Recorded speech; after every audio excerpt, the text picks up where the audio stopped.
Hello বন্ধুরা, কেমন আছো সবাই? সবাইকে প্রথমেই জানাই দুর্গাপুজোর আন্তরিক শুভেচ্ছা। আমরা চলে গেছিলাম নর্থ কলকাতার সব থেকে সুন্দর একটি জৈন মন্দিরে। এই মন্দিরটি অবস্থিত মানিকতলার গৌরীবাড়ি লেনে।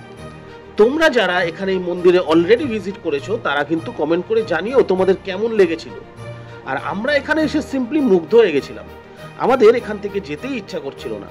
এখানে কিন্তু রয়েছে 4টি মন্দির, আর সেগুলি হলো শীতলনাথ টেম্পল, চন্দ্রপ্রভু টেম্পল, মহাবীর স্বামী টেম্পল আর দাদাবাড়ি টেম্পল। এখানকার মন্দিরের ভেতরে ছিল একটি পুকুর, আর তাতে ছিল নানা রকমের মাছ। আর আমরা শুনেছি এখানে মাছেদের খাবার খাওয়ালে নাকি পুণ্য লাভ হয়। এমনিতেও আমার কিন্তু মাছেদের খাওয়ানোর একটি পুরনো অভিজ্ঞতা রয়েছে। সে যাই হোক, এই মন্দিরের একটি বড় ব্লগ আমাদের চ্যানেলে অলরেডি রয়েছে, তোমরা অবশ্যই সেটা দেখো। আর ভিডিওটা কেমন লাগলো সেটা কমেন্ট করে জানিও। ভালো লাগলে লাইক করো, প্রচুর শেয়ার করো, আর চ্যানেলটা করে দিও সাবস্ক্রাইব।